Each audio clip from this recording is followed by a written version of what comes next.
Hey, welcome back. So, languages.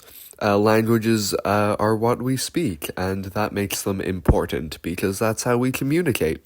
Currently, there's about 6,500 to 7,100 languages still being spoken, and yeah. So, fictional worlds. In The Lord of the Rings, for example, Tolkien made sure to create accurate languages. He created 15 in total.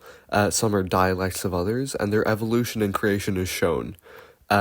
C.S. Lewis, on the other hand, only used English. There was a language from Charn, but it's never, given to us, like Tolkien gave us Elvish. There may be dialects in English, differences between Narnia, Calormen, and Telmar, but there's no evolution. There is about 1,000 years between The Magician's Nephew and The Lion, the Witch, and the Wardrobe, and the language spoken by the Narnians does not change at all, which is, not accurate to how languages work.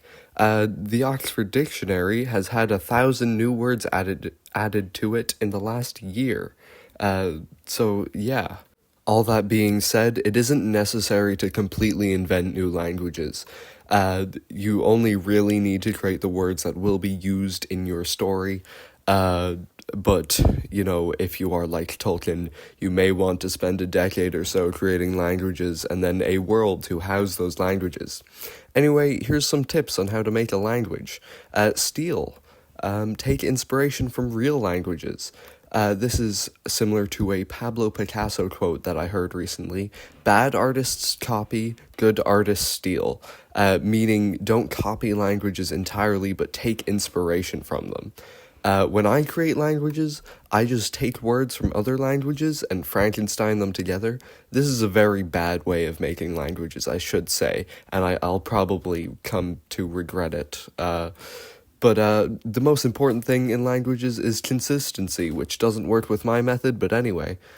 All words of a language have to sound similar-ish.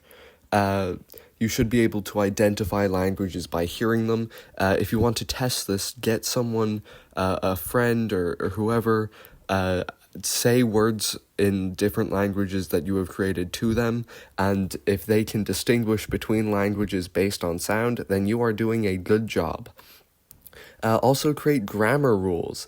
You don't always have to follow them, hence the existence of irregular words, but, try and stick to them. Now, depending on the time period, languages won't be widespread, and if they are, it's usually done through conquest. So just keep that in mind when you are choosing where to place languages. The common tongue is something that will probably come from conquest, and it's a language that is just everywhere, everyone speaks it. This is in most fantasy worlds. I personally don't like it, but it makes sense through conquest. If there is no conquest, it doesn't make sense, and that's where I get my problem with it. That being said, it is probably necessary to most stories, as anyone hearing your story probably won't learn a language for it. There are some workarounds to having a common language, which is a translator. It could be a person who just happens to know a bunch of languages, an item, such as The Sphinx's Tooth from Impossible Creatures by Catherine Rundle, which is a good book, by the way. Or 3, a spell, such as the spell used in the last Kane Chronicles book that makes everyone speak ancient Egyptian, but everyone can understand it in their native language. That's the end. To sum up, create languages, place them carefully, explain things that need explaining, but most importantly, have fun. It's your world, and enjoy making it.